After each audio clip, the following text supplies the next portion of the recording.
Hello friends, welcome to Pinnacle Care Institute. Pinnacle Care Institute में आप सभी का बहुत बहुत स्वागत है। और जैसा कि आपको पता होगा, हम मध्य प्रदेश के कुछ क्वेश्चंस लेकर आते हैं और आज भी आपके मध्य प्रदेश के क्वेश्चन आने वाले हैं। ठीक है, आज मैं ऑनलाइन नहीं आ पाऊँगी, इसलिए मैंने ऑफलाइन क्लास लेने का सोचा है। तो आप लोगों के लिए आज ऑफलाइन क्लास ही रहेगी। आप वीडियो को शेयर करें, देखें, और आज आप क्वेश्चन के आंसर भी नहीं दे पाएंगे। ठीक है, तो चलिए सेशन को हम लोग शुरू कर लेते हैं। क्वेश्चन पहला है कि मध्य प्रदेश के किस जिले में आंवलिया सिंचाई परियोजना का निर्माण प्रस्तावित है। मध्य प्रदेश के कौन से जिले में आंवलिया सिंचाई परियोजना का निर्माण प्रस्तावित है? उज्जैन, रायसेन, खंडवा या बैतूल। ऐसा करो आप लोग कि एक कॉपी और एक पेन लेके बैठो और आंसर आप लोग अपनी कॉपी में लिखो। ठीक है, क्वेश्चन नंबर 1 का आंसर ये। उसके बाद मैं आपको आंसर तो बता ही दूंगी, तो आप लोगों को उसका आंसर उसी के बाद दे देना है। ठीक है, तो इसका आंसर है खंडवा। ठीक है, आंवलिया सिंचाई परियोजना का निर्माण कहाँ पर प्रस्तावित किया गया है? तो ये है खंडवा। ठीक है, नेक्स्ट क्वेश्चन है गांधी सागर बांध का निर्माण निम्न में से किस नदी पर किया गया है? गांधी सागर बांध आपको पता होगा कौन सी नदी पर बना हुआ है, तो आप लोग आंसर दीजिए, उसके बाद मैं आपको आंसर बताऊंगी। ठीक है, चंबल, नर्मदा, हलाली या बेतवा। तो इसका आंसर है चंबल। ठीक है, गांधी सागर बांध चंबल नदी पर बना हुआ है। नेक्स्ट क्वेश्चन है मध्य प्रदेश और उत्तर प्रदेश की सीमा में राजघाट बांध किस नदी पर निर्मित किया गया है? राजघाट बांध मध्य प्रदेश और उत्तर प्रदेश की सीमा पर बना हुआ है, तो कौन सी नदी है जो यहाँ की सीमा बनाती है? इसी से इसका आंसर आप देख सकते हैं, तवा, चंबल, बेतवा या सोन। चलिए भाई, इसका आंसर है बेतवा। ठीक है, मध्य प्रदेश और उत्तर प्रदेश की सीमा में राजघाट बांध कौन सी नदी पर है? ये है बेतवा नदी पर। नेक्स्ट क्वेश्चन है आपका, बावनथड़ी परियोजना मध्य प्रदेश के अतिरिक्त किस राज्य की संयुक्त परियोजना है? मतलब बावनथड़ी परियोजना मध्य प्रदेश में तो है, लेकिन इसके अतिरिक्त कौन से राज्य में भी है? महाराष्ट्र, गुजरात, छत्तीसगढ़ या राजस्थान।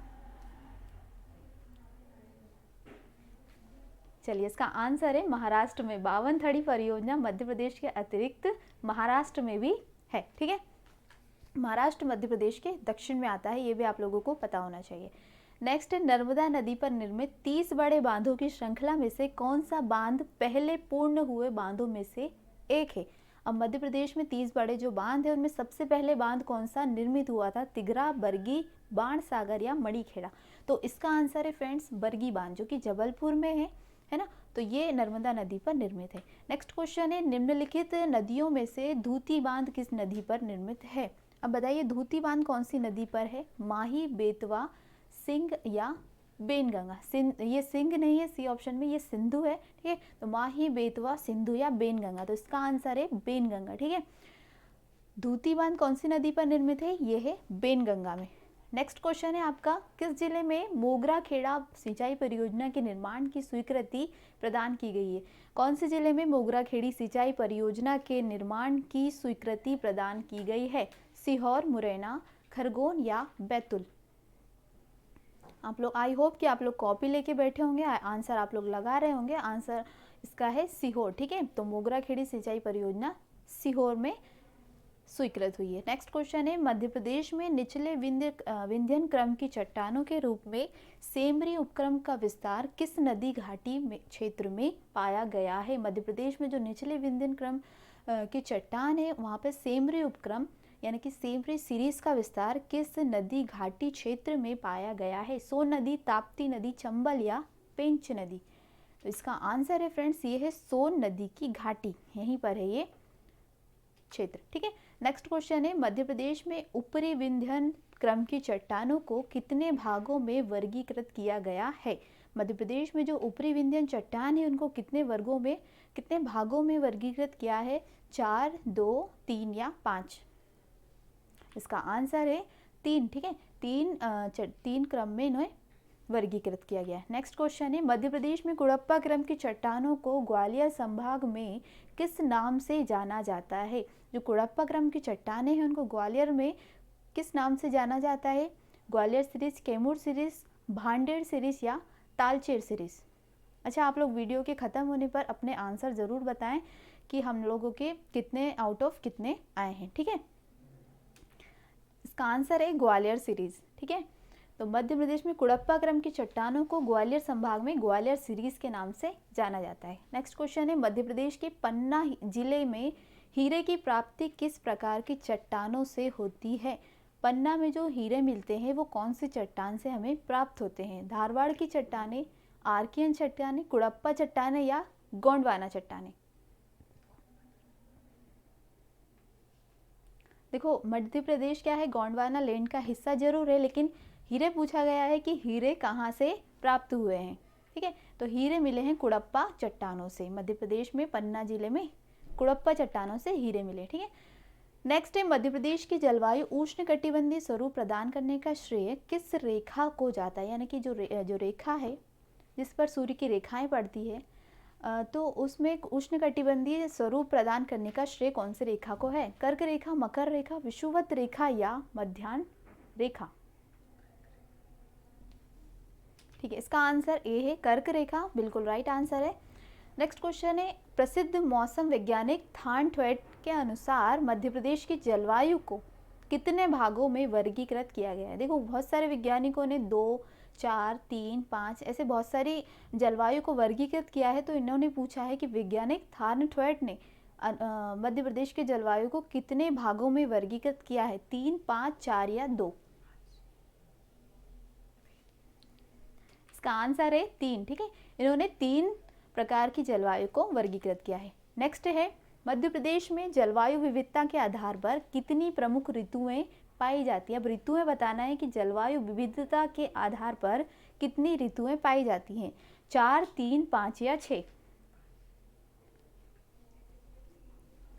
इसका आंसर है फ्रेंड्स 3। ठीक है, मध्य प्रदेश में 3 प्रकार की जलवायु ऋतुएं पाई जाती है, आपको पता होगा, गर्मी, सर्दी और बरसात। ठीक है, नेक्स्ट क्वेश्चन है, मध्य प्रदेश में किस माह के अंतर्गत भीषण गर्मी पड़ती है? ऑप्शन है अप्रैल, जून, जुलाई या मई।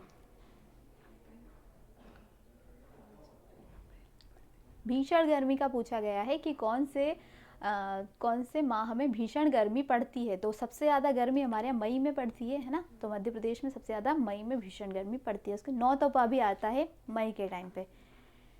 ठीक है, बढ़ते हैं नेक्स्ट क्वेश्चन पे। मध्य प्रदेश में ग्रीष्म ऋतु के अंतर्गत उत्तरी भाग में चलने वाली गर्म हवाओं को किस नाम से जाना जाता है? जब गर्मी होती है मई में, तो उस टाइम पे जब 9 तपा होते हैं तो क्या चलता है? चक्रवात, आंधी, लू या पाला? ठीक है, इसका आंसर है लू। ठीक है, लू आंसर है आपके क्वेश्चन का। नेक्स्ट है, तापक्रम के आधार पर मध्य प्रदेश का अधिकांश भाग किस तापीय वर्ग के अंतर्गत आता है? तापक्रम के आधार पर मध्य प्रदेश का अधिकांश भाग किस तापीय वर्ग के अंतर्गत आता है? सूक्ष्म तापी, अति तापी या मध्य तापी या इनमें से कोई नहीं? तो आप लोगों को पता होगा मध्य प्रदेश हमारे भारत के मध्य में स्थित है, ना तो ज़्यादा ऊपर ना ही ज़्यादा नीचे है। ठीक है, तो इसमें कौन सी किस ताप में होगी? मध्य तापी यहाँ की ताप वर्ग के अंतर्गत रखा जाएगा। ठीक है, मध्य प्रदेश में सर्वाधिक तापमान कहाँ अंकित किया गया है? गंजवा सौदा, गुना में, ग्वालियर में या बालाघाट में? सबसे ज़्यादा तापमान कहाँ पर अंकित किया गया है?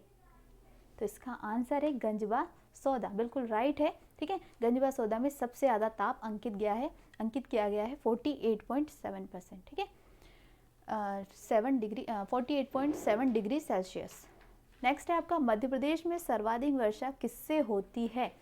दक्षिण पूर्वी मानसून, दक्षिण मानसून, दक्षिण पश्चिम मानसून या उपरोक्त सभी? बताइए कौन से मध्य प्रदेश में सर्वाधिक वर्षा किससे होती है? तो इसका आंसर है दक्षिण पश्चिम मानसून। ठीक है, दक्षिण पश्चिम मानसून से पूरे भारत में भी बरसात होती है और हमारे मध्य प्रदेश में भी इसी से बरसात होती है। ठीक है, दक्षिण पश्चिम मानसून कहाँ से आता है? ये केरल से हमारे भारत में प्रवेश करता है। नेक्स्ट क्वेश्चन है, मध्य प्रदेश के किस भाग में अधिक वर्षा होती है?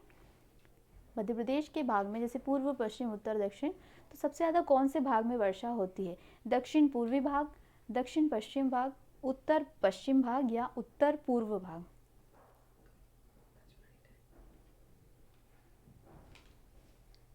देखो इसका आंसर है, अच्छा ये वाला क्वेश्चन थोड़ा मिस्टेक है इसलिए इसको रेड कर दिया। नेक्स्ट क्वेश्चन देखते हैं।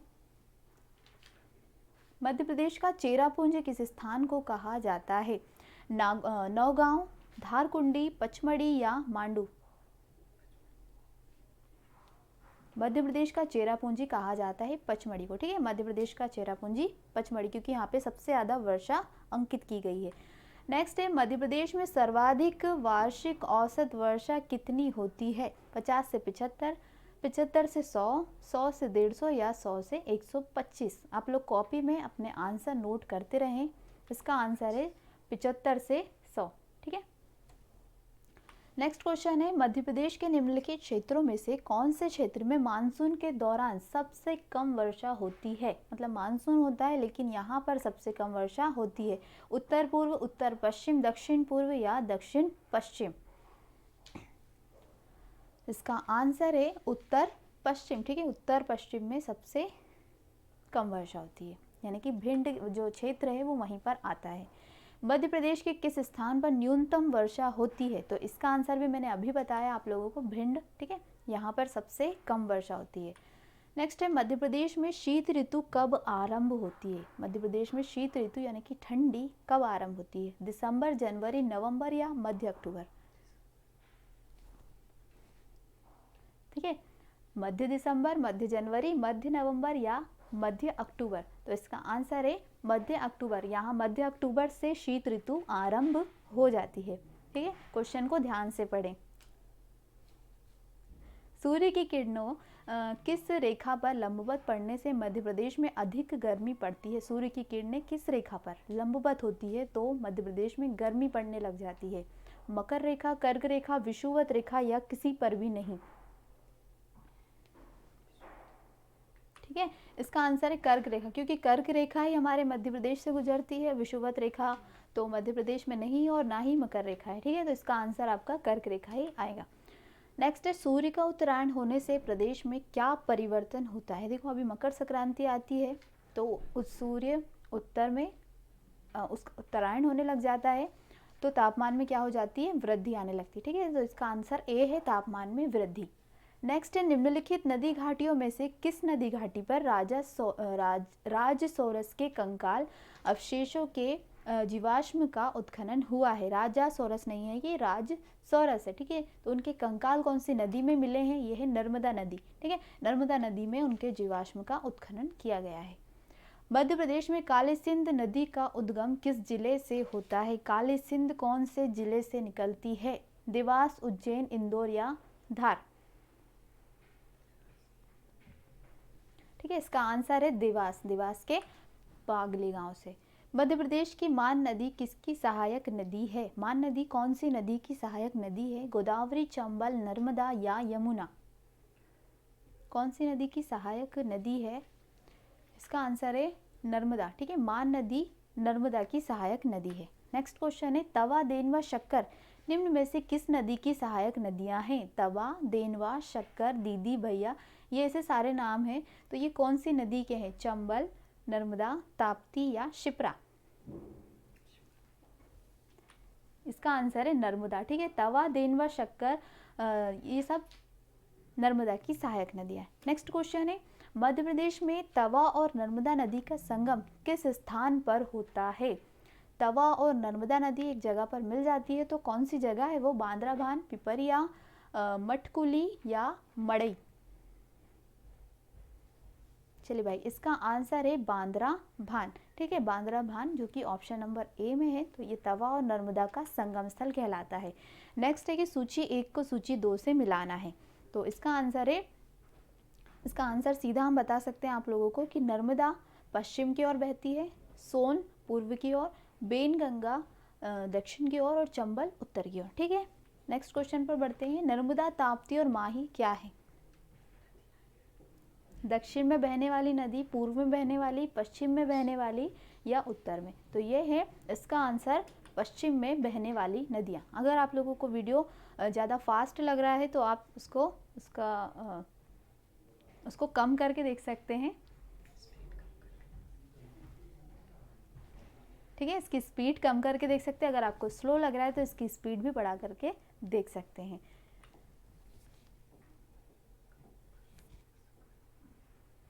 निम्नलिखित में से कौन सी नदी पश्चिम की ओर बहती है? नर्मदा, गोदावरी, गंगा या यमुना?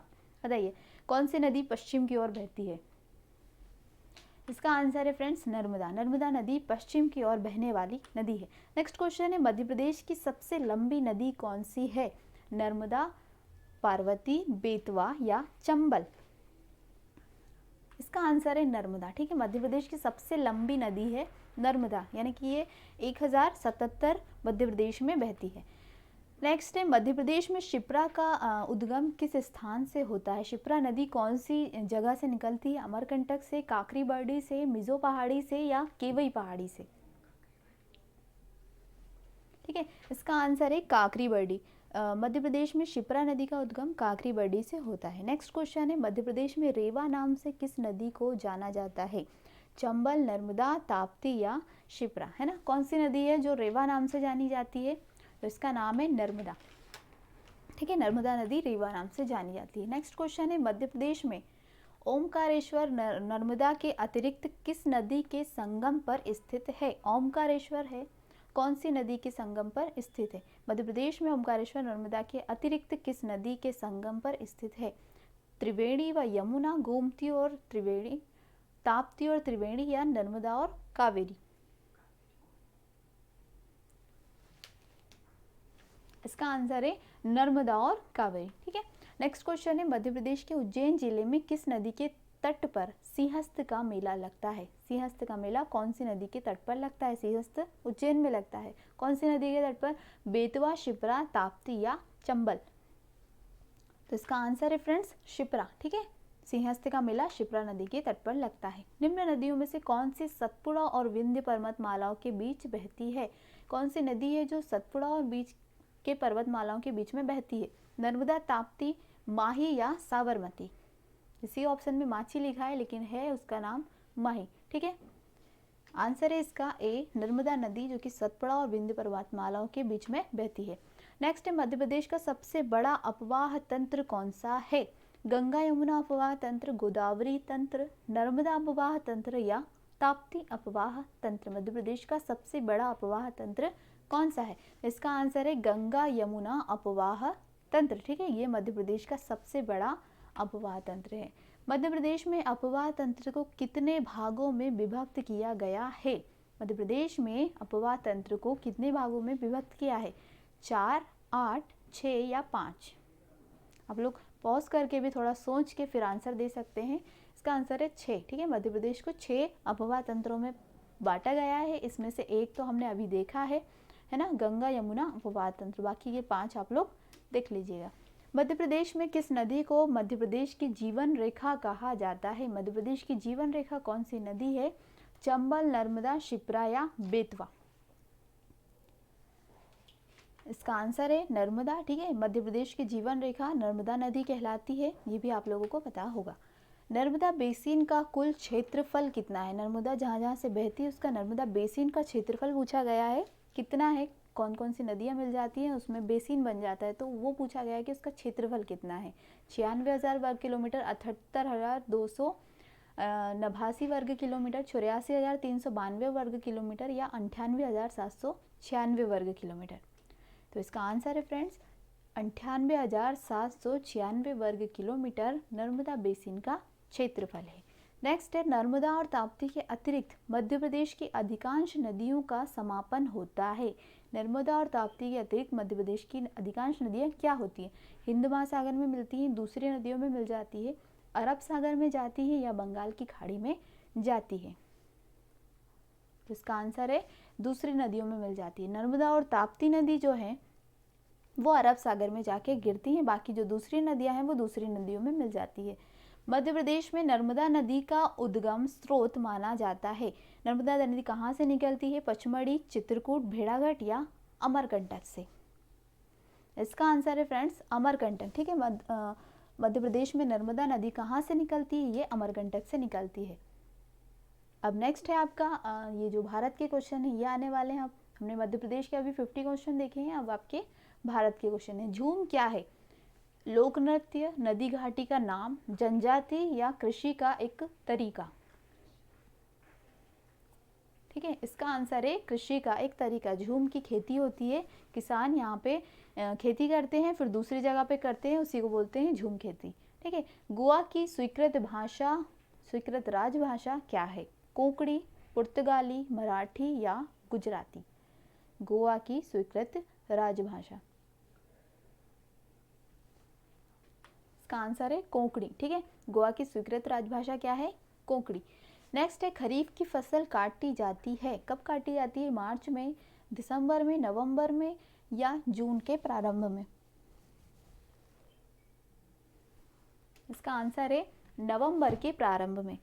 नवंबर के प्रारंभ में खरीफ की फसलें काट दी जाती हैं और फिर रबी की फसल बोई जाती। ठीक है, नेक्स्ट है आपका, विश्व का मरुस्थल विहीन महाद्वीप कौन सा है? मतलब ऐसा महाद्वीप जहां पर मरुस्थल नहीं है। मरुस्थल विहीन महाद्वीप कौन सा? एशिया, यूरोप, अफ्रीका या ऑस्ट्रेलिया? इसका आंसर है यूरोप। ठीक है, विश्व का मरुस्थल विहीन महाद्वीप है यूरोप। नेक्स्ट है, चंद्रप्रभा वन्यजीव अभ्यारण्य कहाँ पर स्थित है? चंद्रप्रभा वन्यजीव अभ्यारण्य कहाँ पर स्थित है? उत्तर प्रदेश में, मध्य प्रदेश में, उत्तराखंड में या ओडिशा में?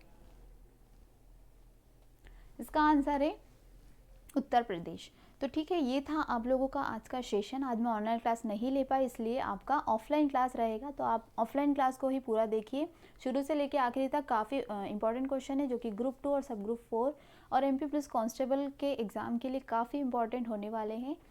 तो ठीक है, मिलते हैं अगले सेशन में, तब तक के लिए गुड बाय, टेक केयर, अपना और अपनों का ध्यान रखें, धन्यवाद।